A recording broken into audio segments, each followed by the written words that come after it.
கொஞ்சம் குர்ரா. நான் நல்லா சாப்பிட்றேன்னு போகாம சாப்பிட்றோம் போல. ஒன்று எடுத்துல தப்பே இல்லை. ஏய் என்ன ருசி. டேய் எந்த பிரச்சனையும் இல்லைல்ல? அதெல்லாம் ஒன்றும் இல்லைண்ணா. கிளம்பலாமா? ஆ செல்வா வந்துட்டானா? வந்தாச்சுண்ணா. வண்டிடு.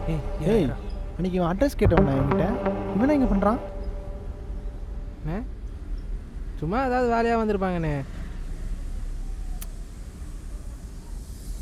அண்ணா அந்த பொண்ணை பற்றியே நினச்சிருக்காண்ணா சும்மா. இல்லைடா, இந்த பொண்ணு தொலைஞ்சு மனசே மாறி இருக்குடா.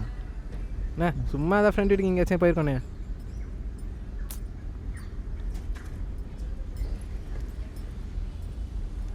இந்தாண்ணே